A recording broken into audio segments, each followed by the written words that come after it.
पाकिस्तान में जो चीज़ भी रियासत हुकूमत की तरफ से होकर आती है, उनके फ़िल्टर से निकल कर आती है, वो एक गोरख धंधा बन जाती है और उस गोरख धंधे का नुकसान आम लोगों को होता है, रियासती अशराफिया को नहीं होता है। मसलन किसी भी चीज़ के बिल हों, टेलीफोन के बिल हों, इंटरनेट के बिल हों, जो हुकूमत की तरफ से आते हैं, मतलब PTCL की तरफ से जैसे, और गैस के बिल हैं, बिजली के बिल हैं, पेट्रोल वगैरह की चीज़ें हैं, तो उसमें भी समझें एक ऐसा गोरख धंधा है जो समझा नहीं जा सकता। इंसान माकूल तरीके से उसे नहीं समझ सकता। मसलन बिजली के बिल जो हैं अब आए हैं और पूरे पाकिस्तान में इनके ख़िलाफ़ बहुत हंगामे भी हुए हैं, मतलब यकीनन कराची को छोड़कर। तो इन बिलों में समझें अगर देखा जाए तो जो बिजली की कीमत है वो अगर 100 रुपये है,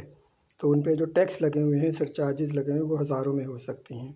अच्छा, इसी तरह फ़र्ज़ करें अगर आप सोचें कि भाई 170 यूनिट हैं, 150-60 यूनिट हैं, तो इनका जो टोटल बिल है वो यकीनन अगर 190 यूनिट, 195 यूनिट हैं तो उनसे कम होना चाहिए, लेकिन इसके बिल्कुल उलट होगा। अगर 160-70 यूनिट हैं तो इनका बिल जो है समझें 6-7-8 हज़ार हो सकता है, और अगर आपके यूनिट समझें 190 या 90 से ज़्यादा हैं तो इसका बिल उससे कम होगा। ये अजीब व गरीब सूरत है, एक गोरख धंधा है, और ये गोरख धंधा यही है कि लोगों को समझना है और रियासती अशराफिया इस पे अपने समझें एक तरह से जो कमाई है वो करती रहे। और यही बात है कि जब तक पाकिस्तान में रियासती अशराफिया का शिकंजा सियासत, मईशत और हुकूमत पर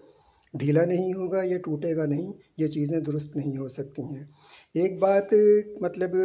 पॉलिटिकल साइंस में भी कही जाती है और वैसे भी है कि चलें भाई छोटी छोटी चीज़ों में बेहतरी लाने की कोशिश करें, एक एक चीज़ में बेहतरी लाने की कोशिश करें। लेकिन पाकिस्तान में सूरत हाल ये बन चुकी है कि आप बिल्कुल भी नहीं कर सकते।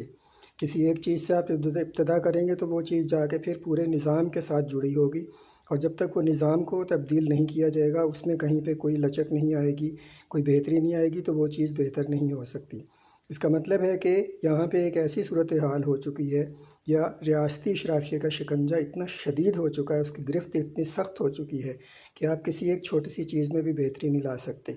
बिल्कुल भी नहीं ला सकते मतलब। और ये वही बात है कि जब तक ये शिकंजा टूटेगा नहीं या ढीला नहीं होगा, लोगों के लिए इसमें बेहतरी की, लोगों के लिए उम्मीद की कोई सूरत पैदा नहीं हो सकती है।